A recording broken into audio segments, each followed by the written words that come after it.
Hello, everybody, and welcome to episode number 108 of Confessions of a Market Maker.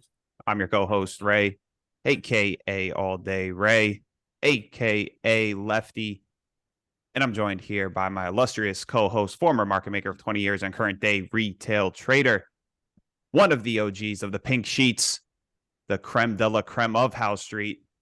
He taught you how to think like a villain. JJ, how's it going? Good, brother. How are you? Doing really good, man. Doing really good. I'm excited. Our guest today, he's making his second appearance on the podcast. He's an expert in the areas of personal health, human chains, processes, and systems integration. The man behind the Pearl Institute, which offers personal health planning services for individuals who want to improve their physical, mental, and spiritual well-being for the long term. The author of the Prime Cuts newsletter, an advisor to an investor in social and digital media companies across stages of development. He's previously served as CBO, CMO at Osprey Funds, EVP at Bank, OZK, executive editor at StockTwits, and interactive editor at Yahoo Finance. He's earned a Doctor of Psychology degree. You guys know who I'm talking about, Dr. Phil Pearlman. Doc, thanks for joining us again, man. Ray and JJ, what's up, fellas? Great to be here again. I really appreciate I really appreciate you guys providing me a platform to reach people. Really appreciate it. Well, absolutely. I mean, you provide just great content. Our first episode was very memorable for myself. It was one of my favorite ones that we've done. So I definitely wanted to have you. It's always in the back of my mind to have you back on. I don't know if you remember. So it's for the listeners. That was episode 59. You guys can go back, listen to that. Doc, I don't know if you remember. I asked you for a book recommendation the first podcast we did. Do you remember what that book was that you recommended? I don't. What was it? It was Zen, The Authentic Gate. You recommended it. Phenomenal book. Honestly, one of the most impactful books I had. I'm assuming you've read this book or you advise, you give this out. Do you remember anything about this? Sure. I mean, listen, for me, everything is a model, right? Mm-hmm. Everything is a way of looking at the world. They're free, or maybe the cost of a book. And we can sort of put a mental model on the way we put a hat on.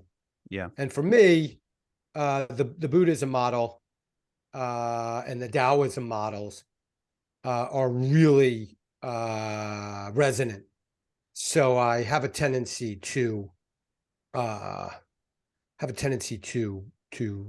read and listen in that area, and they vibrate here in my chest, and so I mean that's really. And so if somebody asks me, that's what I'll tell them.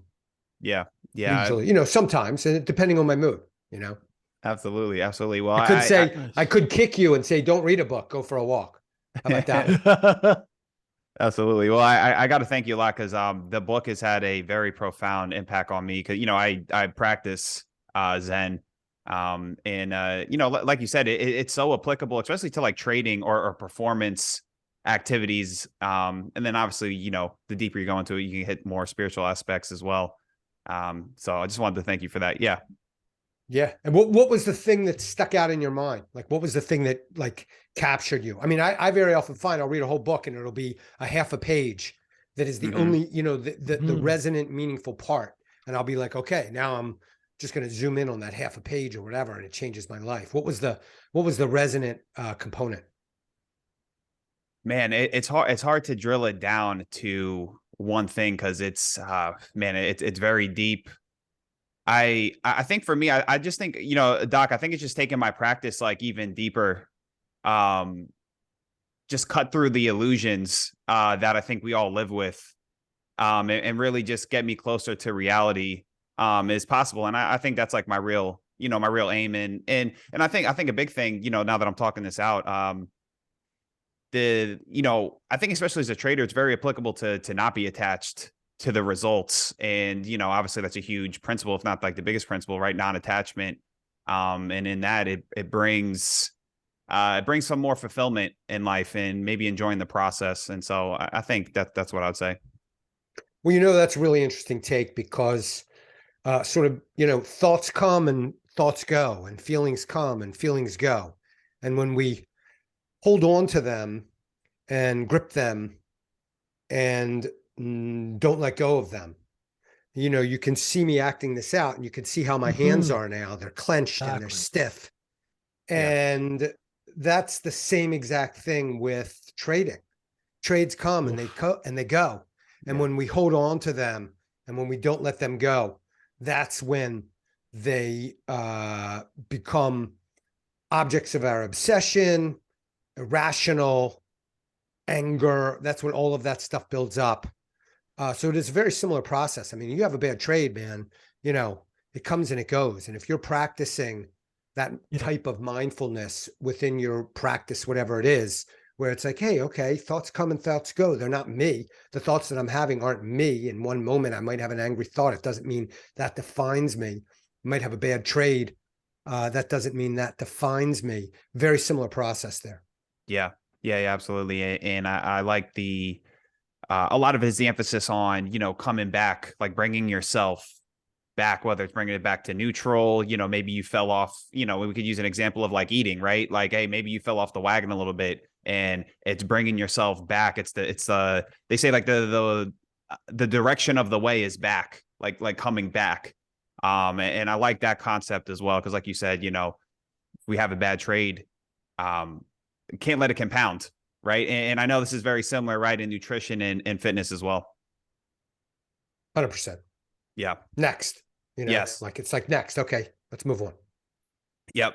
So Doc, I want to open up. I want to ask you a question, that I hear from some people, or maybe a statement that, people will use example of some traders who are very good, very high performance, some of the best traders in the world, and they might necessarily be in the best shape in the world, or maybe, they're not healthy, and people will use these people as an example to be like, oh, hey, I can put off my health for a time being to just strictly focus on my trading and become the best trader that I can. What would you say to these people? Well, listen, number one, everybody's different, right? I mean, Babe Ruth was like drinking beers and eating hot dogs, and he was the greatest home run hitter of all time. However, can you just imagine how much better he would have been if he would have taken care of his body and his mind? I mean, he would have been even better. He could have been even better. He could have hit another 100 home runs. Yep. And so we're all different, and it's really the level that we start at. That's number one. It's the level where we're starting from, and how do we develop and how do we improve? And one of the ways that we can improve, whether we're a trader or in any aspect of life, in any aspect of performance, whether it's trading, whether it's another job that we do, whether it's our relationships, whether it's our mood and quality of life and enjoyment of life, is by getting ourselves healthy, mind, body, and spirit. And, I call that fitness alpha, just kind of using a fancy term. That market participants, people involved with finance, can understand that concept of alpha and outsized return. But as you get healthier, your performance in multiple areas, and you think about it from a trader's perspective, stress tolerance, energy level, ability to focus, stamina. I mean, you have a long day and all of a sudden it's 4:15 and you have a company that's reporting, or a company in a sector that you're related to, or you have an investment in, or in trading in, is reporting, and you still have to be on it. And so there are people who abuse themselves, that make a ton of money, build companies, whale trading, that one way that they deal with stress in the short term is by eating garbage food or by not moving their body. And Guilty. Sure, what's that? Guilty. Did it. There you go. And they can, and that sustains in the short term. Yeah. It's adaptive in the short term, maybe, and maladaptive in the long term. And what we really want to do is we want to sort of optimize both as best we can.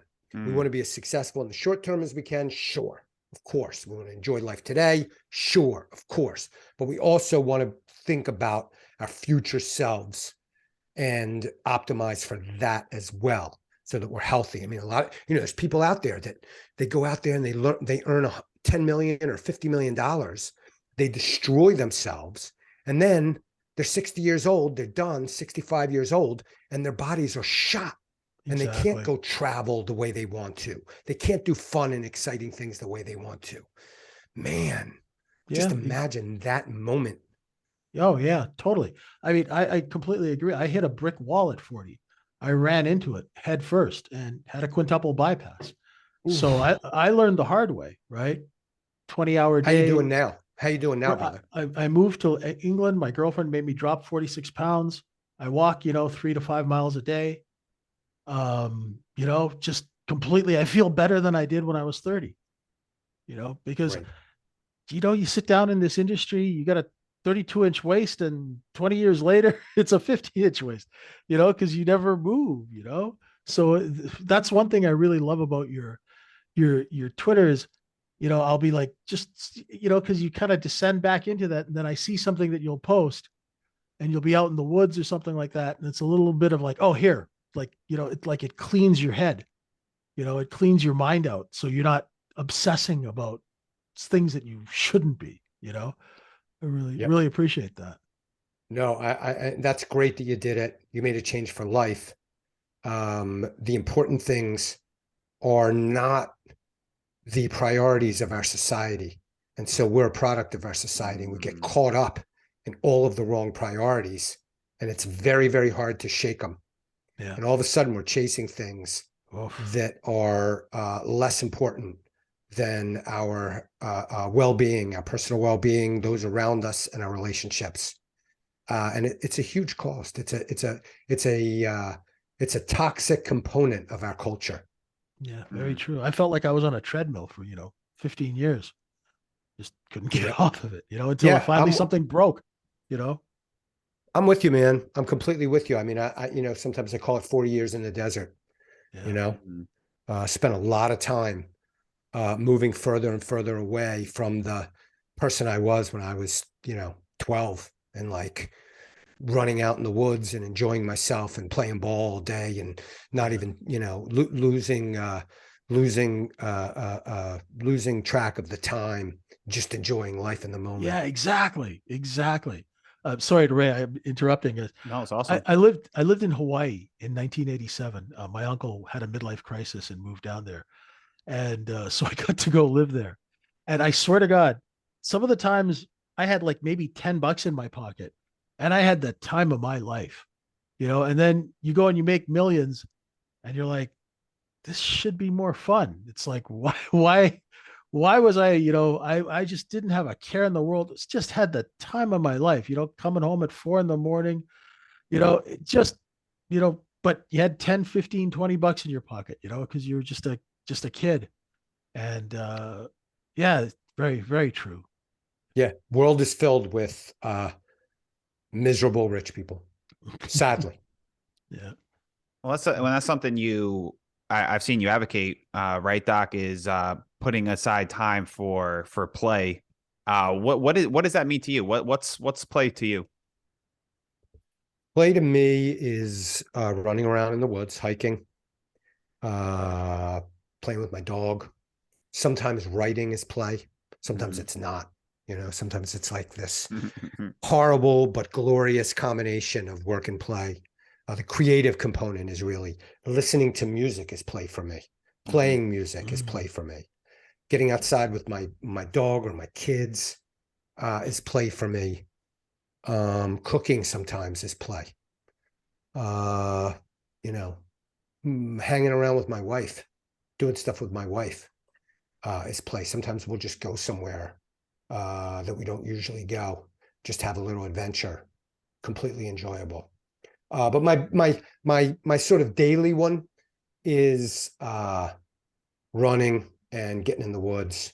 Like I'll go do sprints. Let me tell you, man, going doing sprints. Like if you have the capacity for it physically, because it takes a toll on your body. But it reminds me, it takes me back to elementary school, and like the 3 or 4 kids that we used to do the 40-yard dash with. And just race each other. And sometimes one kid would win, and sometimes another, and sometimes I would win. And sometimes, man, we had these races all the time. We didn't even realize how good we had it, but that was great, great stuff. Yeah, and I mean, sprinting's got to be one of the best things for your body. At least I believe so. Doc, what is so what does play do for the spirit? Why are you or for the human? Like why are you such a big advocate of it? Playing is fundamental. Playing is like breathing. And the reason, I mean, it's complicated, right? It's not, I can't explain that all to you, but uh,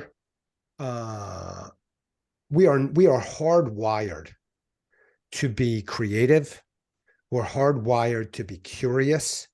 We're hardwired to amuse ourselves and have amusing moments with others and pleasurable times with other people.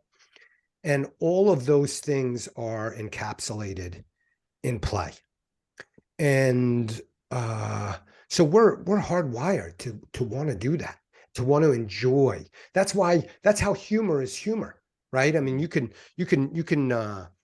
deconstruct what makes something funny. And part of a thing that makes something funny is the surprise. Like you get that punchline and it's a surprise ending or a pun, and then you chuckle and you laugh and your body viscerally responds to it by nature. It's a similar thing, and that's word play, right? It's a similar thing. So we want to have novelty. We want to enjoy ourselves. We want to goof around. We want to interact. We want to explore. We want to create. That is a natural part of our being as much as breathing or movement or sleep is.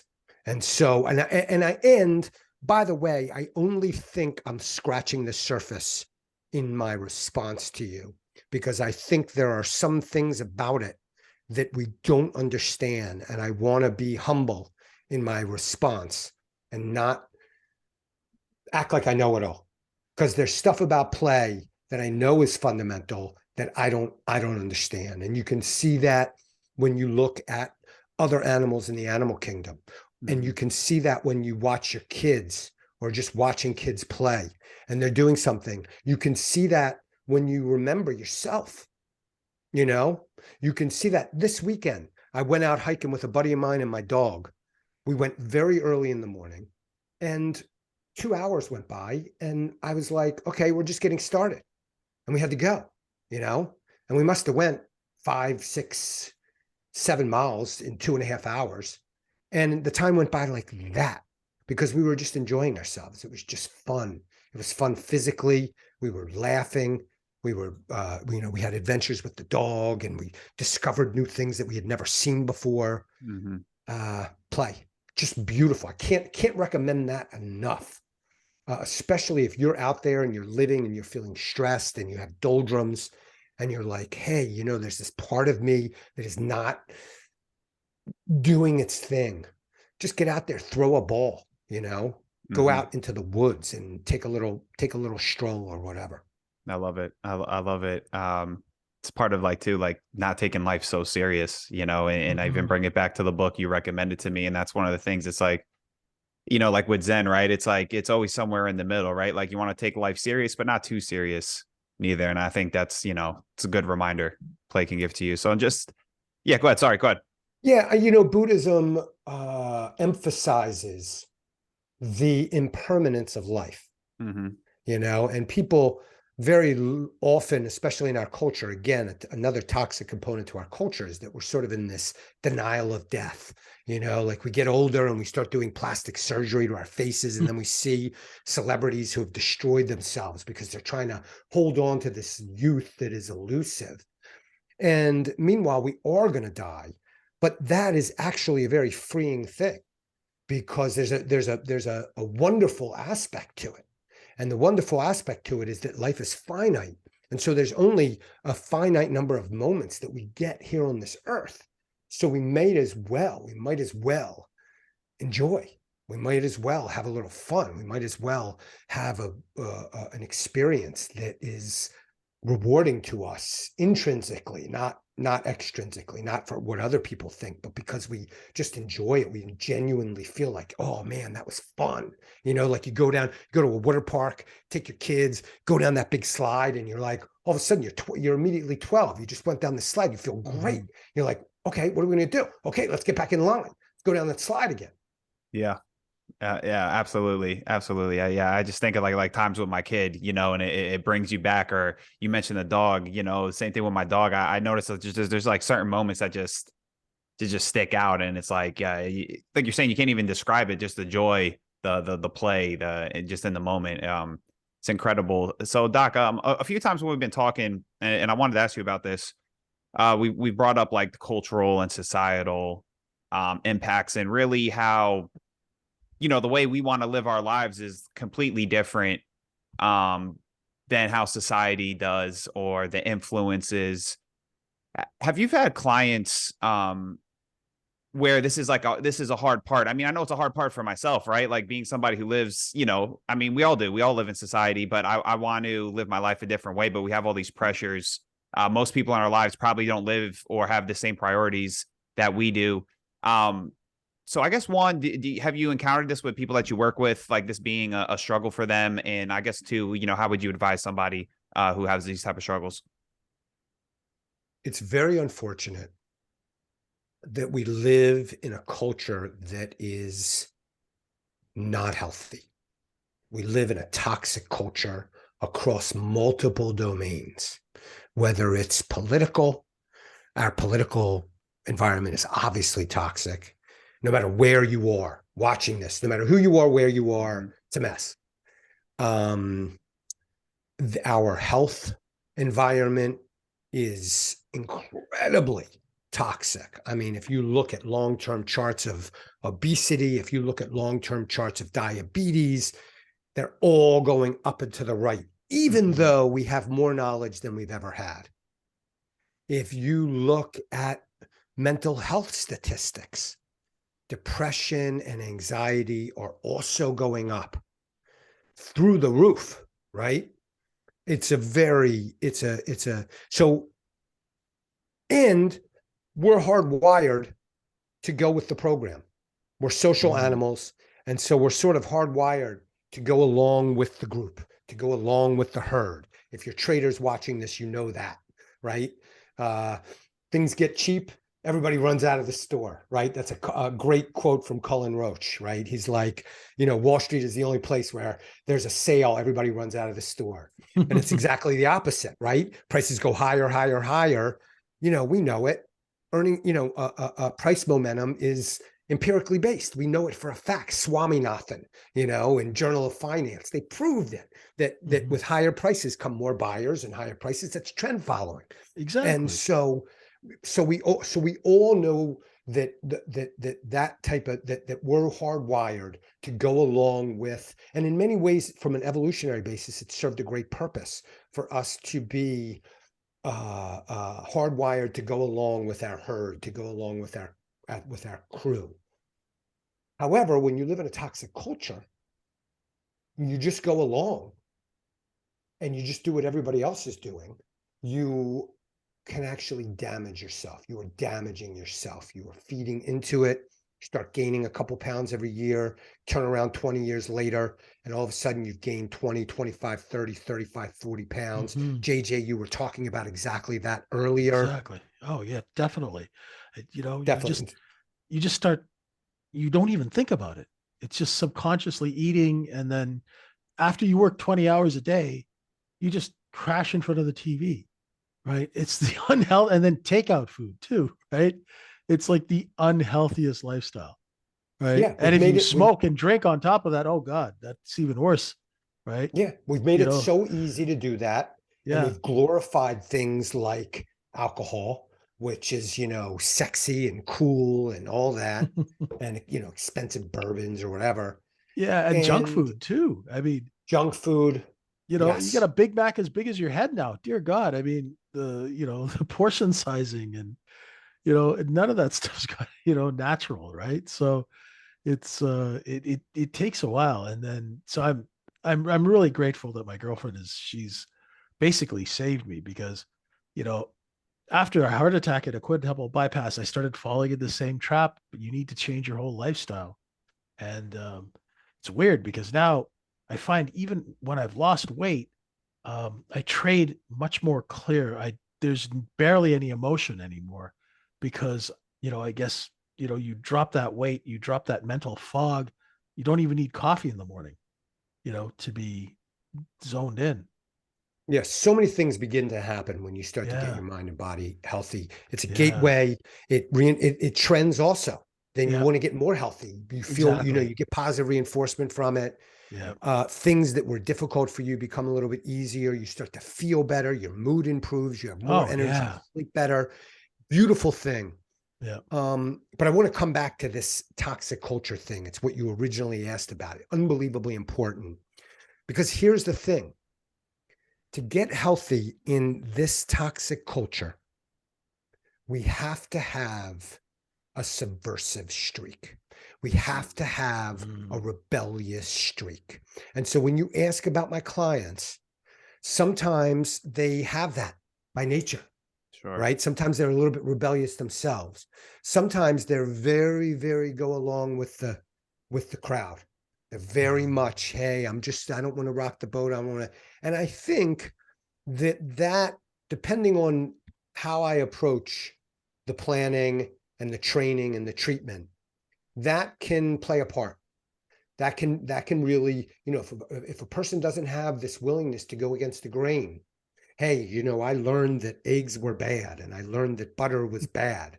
And if they don't have this willingness to consider the fact that the things that we've been taught are off and that the culture is wrong and that's why all these things are happening, that's why obesity is skyrocketing, then I may have to take a different approach, or it may not be as easy.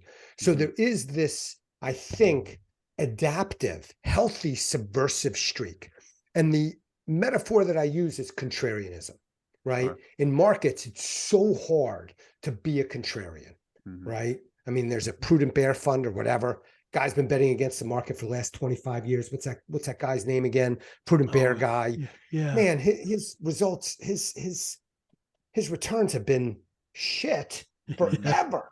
Like this guy, how can he continue to do it? But so being a contrarian, it's doable. I mean, Warren Buffett, arguably is a contrarian, and he just, he buys where everybody hates it. But in health, being a contrarian is absolutely mandatory, because if you're not going against the grain of our society, then it's very, very difficult to get healthy, because our society is doing so many unhealthy things, whether it's, you were talking about in terms of drinking or not moving your body or eating the wrong way.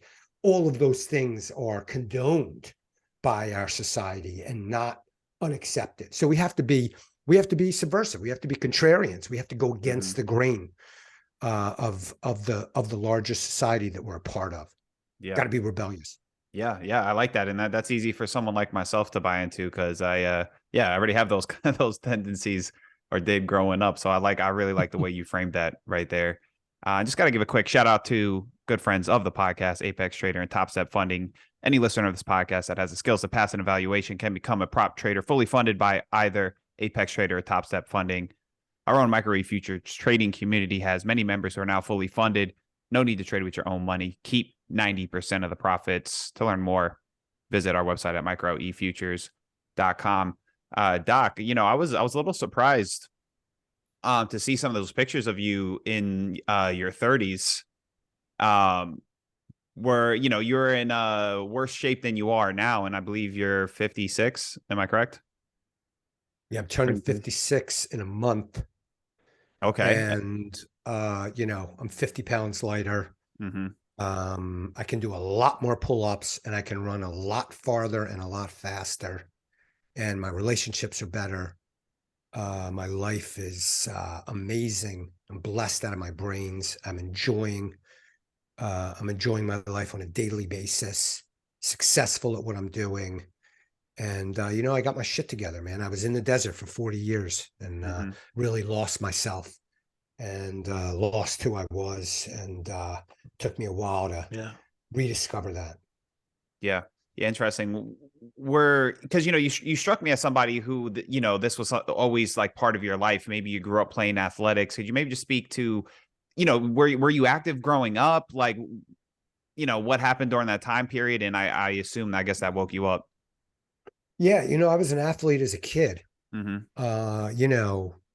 8, 10, 12, 14 years old.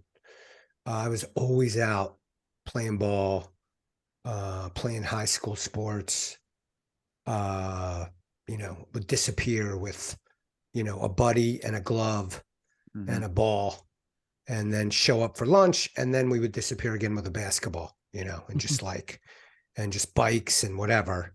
Love movement, love activity. And I just started getting away from that. I started, using, drinking and smoking pot and just getting away from that self. And this is a very common thing. This is turning up with friends of mine, clients, where they tell me, oh yeah, I was an athlete in school. And then all of a sudden, they're 30, 35, 40 years old, and they're 240 and then 250 and 260 pounds, drinking way too much, not moving their bodies anymore. And so we get away from ourselves. It's very common to sort of lose that spark that you had when you were a kid. A lot more stress. You got to pay taxes. You got complex relationships. You got kids. You got clients who are making it more difficult for you. You got bosses who are a-holes. If you're trading, you basically eat what you kill, right? So you have a down month. 2022. How many people just got massacred in 2022, right? And so we get away from ourselves. As a matter of fact, here's a great, going back to the Buddhism again. I read this one thing about what enlightenment is. Like Zen can be very cryptic and paradoxical, and there's two things that have to exist simultaneously that appear like they're antithetical, but they're really not. So I read this one quote once that just said enlightenment is just rediscovery. And that made enlightenment really click for me, because at the moment I read it, I was rediscovering this part of myself. I was in the act of rediscovering this part of me that was the real part when I was 12 and 13 and loved to run around. And so for me, I got further and further away from myself. And now I'm going the other way. And the cat's out of the bag, there's no going back. So I'm just rediscovering myself, developing, growing like crazy, getting faster. I'm going to turn 56, like I said, next month. And, I ran, about 6 months ago, I ran a half marathon, a minute a mile faster than I ran it 5 years ago. So I'm just, I have years of improvement left, years of getting faster, stronger, smarter, learning, all of that stuff.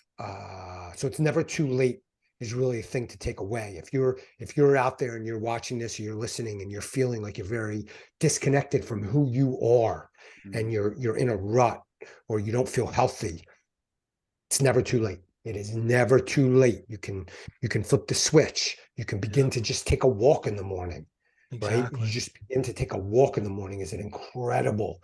Turn your phone off and take a walk in the morning is a great place to start. Sounds so pedestrian, pun intended, but it is an incredible place to start. It's healthy for you on 30 different levels. Yeah, that's I love that the rediscovery. Because a lot of times, not to keep taking the Buddhist turn on this, but a lot of times, like you're saying, for a Western person, it could be hard to understand. I think some of these translations or the way it's put, and the same thing when it dawned on me too. It's just it's who you are already, and it's just the rediscovery, whether just based on life experience, societal influences, etc. Doc, you say you're in your best shape now, running faster than you have before, and I've heard of other people in their 50s, saying this same thing. And do you think the age, people saying like, oh, your metabolism slows down, or just the age effect? Do you think it's maybe perhaps overstated a bit, and it's more maybe due to people like you mentioned, the poor choices that they've made as they got older? Yes, age is overstated. Genetics is overstated. Mm. It's all overstated.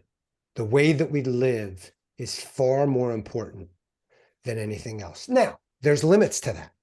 There are limits. I mean, our body does, there are aging effects that are impossible to counteract over a very long period of time. But within that sort of lifespan, the things that we can do to improve our health span, like how long we stay healthy during that lifespan, right, is very much environmentally based. I mean, we can just get really healthy by doing the right things day after day after day, just one day at a time, and then stacking them.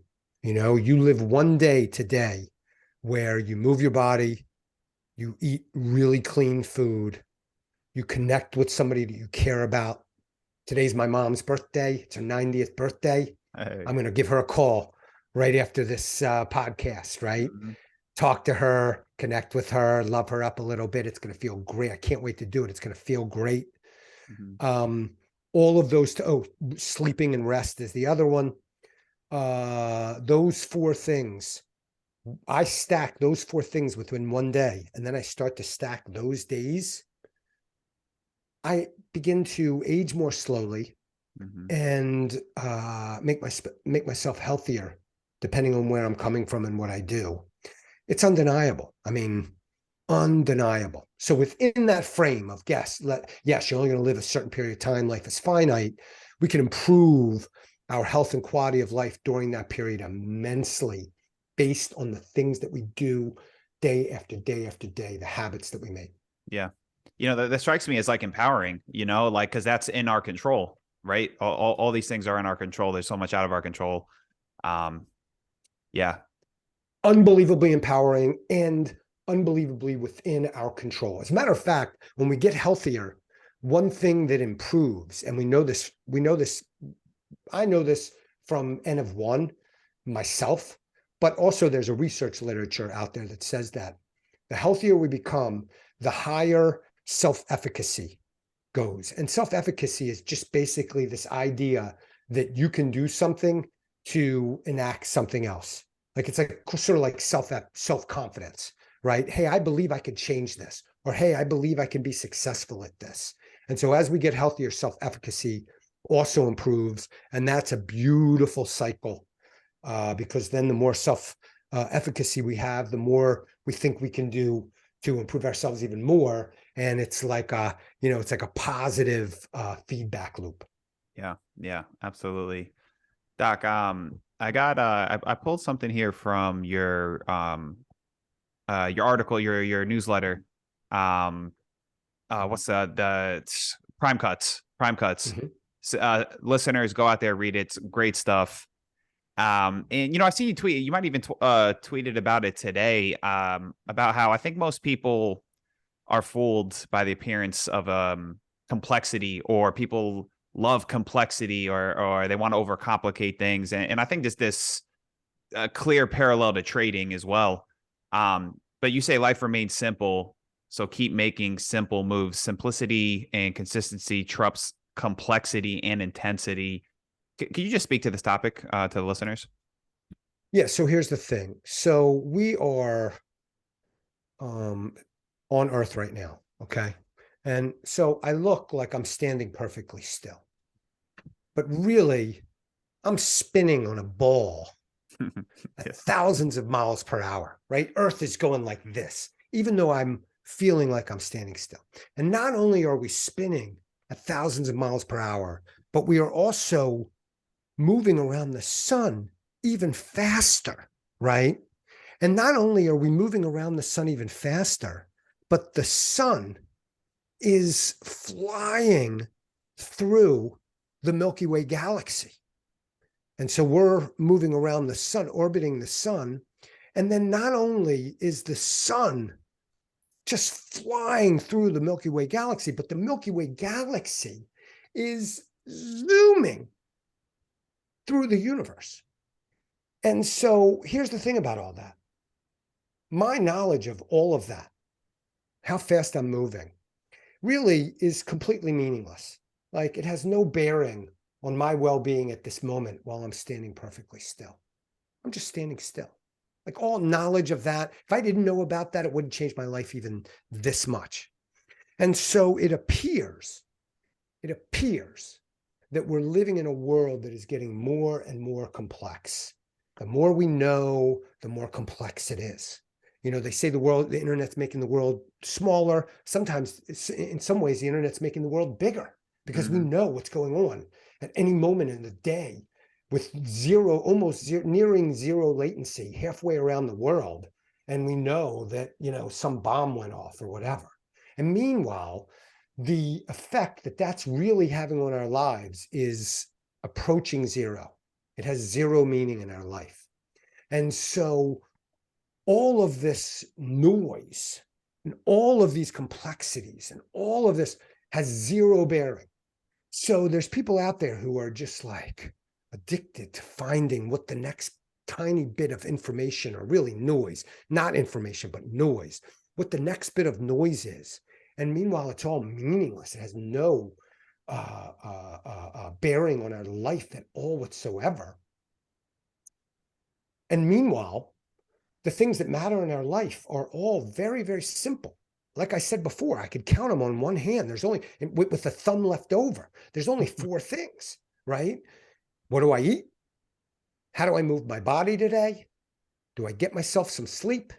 And do I care with other people? Do I have interactions with the people that I really care about that matter? I do those 4 things every day. I win. No matter what happened, no matter what bomb went off halfway around the world, no matter what politicians are arguing with each other, no matter what economic number came in, none of that stuff really matters.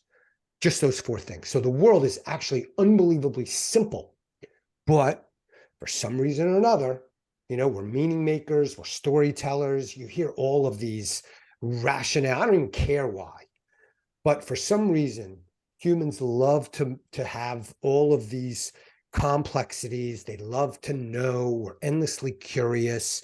There's that, you know, the slowdown, you know, the rubberneck effect when you're driving and you have to see what happened, this accident. Who cares? Has no effect on where I'm going. And so that's, you know, that's what's going on there. So the world is not getting any more complicated.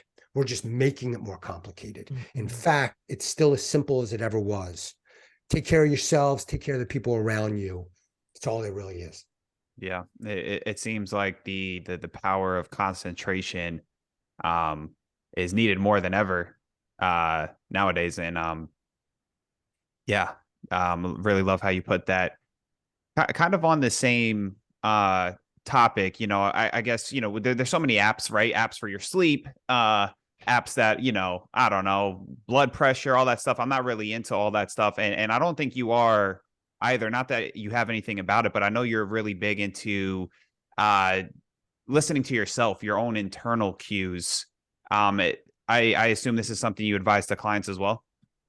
This one is huge.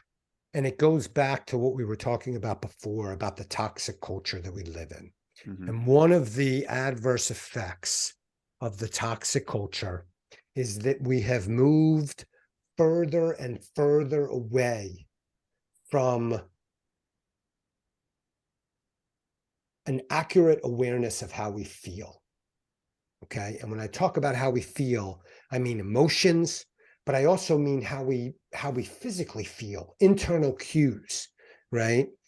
So, for example, interoceptive cues is the fancy term, but we're way, way removed from ourselves. We're very disconnected from ourselves. If we were connected, we wouldn't eat like garbage.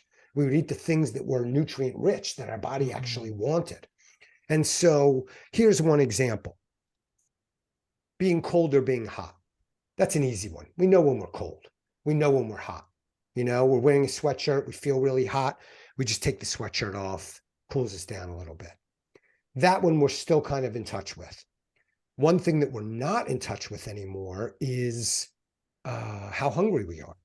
Are we hungry? Are we satiated? There's all these Frankenstein foods that have been invented by scientists at large multinational processed food conglomerates like PepsiCo, and they create these foods that are hyperpalatable that really mess up this internal gauge that is telling us how hungry we are. We have this gauge inside us. That gauge has been perfectly tuned by millions of years of evolution. We know when we're hungry. We know when we're sate. But more recently, the culture and these, food conglomerates have messed with that gauge that is inside of us. And so getting back in tune with how we feel, our emotions, our intuition, and our interoception is a critical part of adaptive functioning, of being, of functioning at a really healthy level. Did I answer your question or completely forget about it? No. I think it even goes back to the rediscovery of ourselves and who we are. And I like the quote you put, the Buddha didn't use an app under the Bodhi tree. I thought that was funny, and that's I think it just nails it on the head. Yeah. Yeah. We were talking about these. So there's all of these devices. Yeah. You got the Whoop, you got the Ring, the mood ring, whatever they call that. You got the Garmin, you got the Apple Watch, and all that. And I think that one risk that we take when we wear all of these devices, in fact, two risks, one risk is that we remove ourselves even further from how we're really feeling and just being tuned to how we feel. Mm-hmm. And then I also think there's an enjoyment risk too, that we get so obsessed with, oh, this was my heart rate variability, and this was my, this is my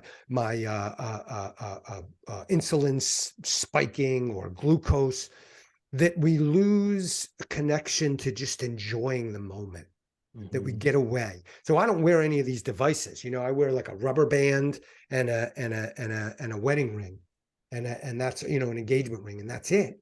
Because I just want to know how I feel. So if I go out for a run, it's like I'm just running. Now I will train and I'll use a stopwatch. And there may be times where I wear a timer on my wrist. But that's only if I'm training for an event. So it's really connected. And there may come a day in the future where I decide I want to do something or test something. But for now, anyway. And so Buddha reached enlightenment.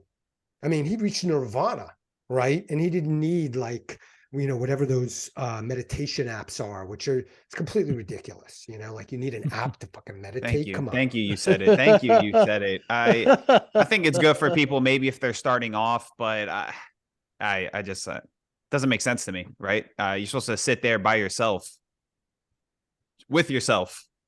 But I don't know. Exactly. Yeah. Exactly. Yeah.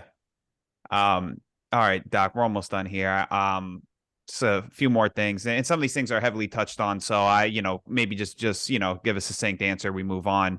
Just one thing I did want to comment. I didn't know if you were surprised by this as well, but I was highly surprised when I was going, you've already brought up the charts of like all these multinational food conglomerates breaking out, right? And like I was reading the article's funny. You're like, it's hitting all-time high as I'm typing, hitting all-time high as I'm typing, and all the diabetes charts, etc. And I don't know if it's just because like this like little bubble, like maybe that I'm in or that we're in. I was like, no way. There's just so much information out on how bad these things are. Was that kind of surprising to you, or you weren't really surprised at all? Unfortunately, I was not surprised at all, because I become, doing what I'm doing and being who I am, I become hyper aware at what the junk food conglomerates are doing. Mm-hmm. And I'm very aware of what's going on in our culture. And so you have sugar, and that day, some of these companies were reporting, and I was just looking at these charts. Yeah. And it was just it's like, fuck, man, sugar futures. Making all-time highs or 5-year highs.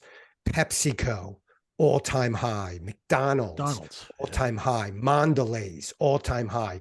Yum Brands, all-time high. Hershey, all-time high. And they all sell these poisonous foods that are contributing to this collective metabolic syndrome, this collective ill health of our society. And we are all junkies, right? They're the pusher, and they have food scientists concocting these artificial foods that are addictive, hyper palatable, and they are winning. That's what I said before about you have to be subversive. You have to be a rebel to get healthy in this culture. And so they're all making all-time highs. As the same time, obesity and diabetes are going crazy 2 years over year. And so it's a very sad state that we live in. It actually makes me sad. It also pisses me off. I don't know if you can tell while I'm talking, but that's just the world that we're living in. I mean, I only wrote that article, I don't know, a month ago, 2 months ago. That is what is happening now in our culture. And so for me to try to counteract that, even if it's only with myself, even if it's only being a role model for my kids, even if it's only with a small number of clients who I work with, that to me is at least I'm fighting the good fight, and at least I'm making a positive difference in this world that may have ripple effects over the generations and spread. Yeah. I love that. I forget the name of the philosophy. I came across it a while ago, and it was saying that, like, if everybody just was, people who have kids, right? If everyone just focused on being the best parent that they could be, that the world would be infinitely better. And, essentially the philosophy is just you start with the people in your circle, because that's all you really control. Like, people want to go out and save the world and do that, but you save the world by starting with your family, your kids. And I believe in that. I think that makes a ton of sense. 1,000%. Community centrism, localism. Yeah. All happiness is local. Exactly. All right, Doc. So I'm gonna ask you about alcohol. I know this has been touched on a lot, but I just want to hear it in your own words. Because I mean, humans been drinking since time immemorial, so embedded in our culture. How truly bad is alcohol? Well, listen, everybody's different. Mm-hmm. And for some people, alcohol is a neutral or a positive. However, for many, many people, alcohol is a significant negative. And it is tricky. It is poisonous. It affects our brain. The more we use, the more we drink, the worse it is for us. And there's all kinds of scientific evidence related to the way it affects our mood, the way it affects our brain over a long. There's short-term effects and there's long-term effects. And so when we're young, we can contain and defeat the short-term effects very well. So there's no punishment. When you're 19, you go out drinking too much, and then you wake up the next morning for your 8:30 calculus class, or whatever class you're taking. And so what we do is we train ourselves. There's a behavioral element that it's no big deal, that it doesn't hurt us that much. We had a great time the night before. We got Susie's number, and we had fun with our buddies. And there really isn't that much price to pay. But as we get older and as we continue it longer and longer, the negative effects creep up on us. So it is insidious in that way. And so I think it's very, very negative for many, many people. And I think it's worse than we're making it out to be. I mean, there's, all of the marketing around alcohol makes it cool. It makes it fun. And so we are competing against that, very similar to the way we're competing with the food companies that do the same thing. If you're drinking too much and you're starting to get an idea that is the case, I can't recommend enough Googling, alcohol dependence or alcoholism, reaching out to somebody, maybe a friend that has kicked it, looking for phone numbers to call. Or maybe just on your own, slowing your roll, taking time off of drinking or setting a limit. Hey, I'm only going to have 3 drinks a week, and it's only going to be on the weekends. I can't recommend that kind of a thing enough, because once people get into their 40s, it gets worse and worse over time. and it starts getting away from us, especially into our late 30s, into our 40s, and certainly older than that. Yeah. One of the things, too, like with the sleep, right? That how it disrupts your sleep, or I guess you can't hit, you would know better than me. But I guess you can't hit as deep as the sleep. And like, since I started to become aware of these things, if you don't get good sleep, messing up the rest of your day. And it's just kind of that drifting, that trickle down effect that can really just mess up a whole week if you're not careful enough, or, something to that effect.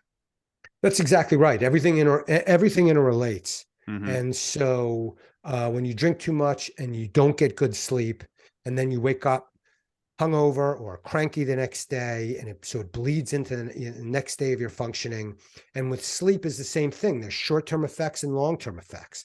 In short term, we might have difficulty focusing, or it may affect our mood. And in the long term, if we don't sleep well, our brain is affected, and onset of Alzheimer's and all those types of things risk increases. Yep. So the keto diet, I'm pretty sure this is a big reason you lost a lot of weight too as well, JJ.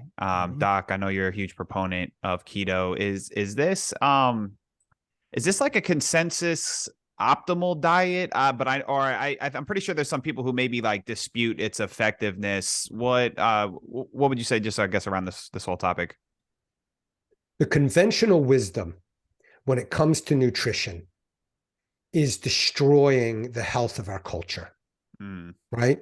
The food pyramid that we all learned about when we were in 5th grade and we were indoctrinated with, that has all of these grains at the bottom.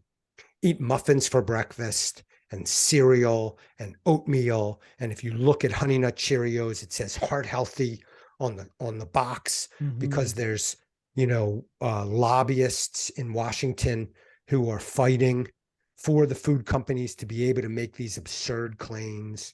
Yeah. And so the conventional wisdom around nutrition in our nation, and really we're spreading it around the world, is completely mistaken. Everything that we learned is off. And really what our body craves is nutrient-rich foods like animal protein, whole foods, natural foods, green leafy vegetables, broccoli and asparagus, and maybe some low carbohydrate fruits like berries specifically, or peppers. Peppers are actually a fruit. That's what our body really, really craves. So all this stuff we were taught. So anybody who says to you, no, there are evidence-based treatments for diabetes that have no medication, that are just low carb, just keto. And I've seen it with myself. I've seen it with my clients over and over and over again.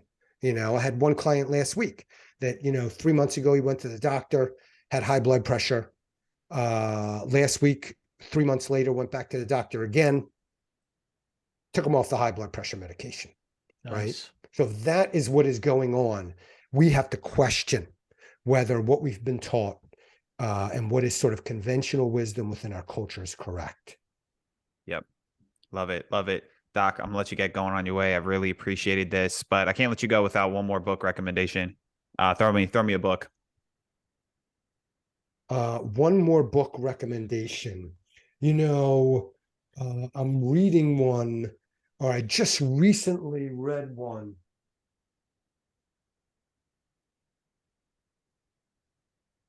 You know what? This is a good one right here. I just read this one earlier this year. It came out in January. And, all the health gurus really focus on nutrition and movement and exercise. That's the easy stuff, right? But and I mentioned this earlier, it's one of the 4 things: our relationships and our connection to other people. We're social animals by nature. So there's a study that's been going on for over 80 years at Harvard, a longitudinal study, which means it goes on over time, where they have been interviewing intensively and giving physicals and checkups, medical checkups, to an expanding group of people over 85 years, and asking them, well, what makes you happy and what has been fulfilling in your life, and looking at longevity and looking at health markers.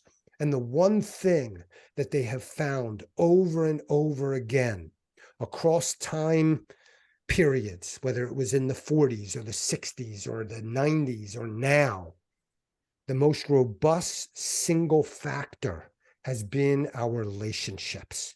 And so that often gets overlooked because, Sure. you don't get six-pack abs based on your relationships, like exercise, how much you can bench is a lot sexier than, hey, I'm going to call my mom for her birthday today because I love her, and it's going to be great to talk to her. Right. So this would be the book. It's written by these guys who are like the fourth or the fifth generation of leaders of this study That's that okay, continue cool. to this day. So it's like this original groups, these original cohorts, and then their children, and then their grandchildren. And so the study's actually grown and gotten broader and wider as time has gone by. And these are the guys who are running the studies now, Scholes and Walsinger, and just an incredible, profound read, and it'll make you take stock in the importance of your connections to the people that you care most about. Excellent, excellent. And for those listening The Good back, Life. The Good Life. For those listening back on the audio, awesome. Appreciate it so much. So that's going to conclude today's episode of Confessions of a Market Maker. If you guys enjoyed this episode, please rate and review it for us. If you'd like to join a supportive and professional community of traders, you can join us at microefutures.com. Doc, let the listeners know where they can find you and anything else you'd like them to know. I am the founder and CEO of Pearl Institute. You can reach me very easily on Twitter. My username is Pearlman, at Pearlman, Pearlman. You can also go to pearlinst.com. You can also reach me by email at pearlman@gmail.com. And my newsletter is the Prime Cuts newsletter. If you Google Pearlman Prime Cuts newsletter, you'll find that. It's on Substack. I have thousands, I usually post something. It's for free once a week. I have thousands of people that read it every week. It's just fun for me to do. Awesome. Good stuff. And we'll put all the links in the description for the podcast and the video. So for Dr. Phil Pearlman, he's the gorilla of House Street. I'm Paulie Walnuts. You stops though. You stops. Beautiful way to finish. Cheers, fellas. Hey.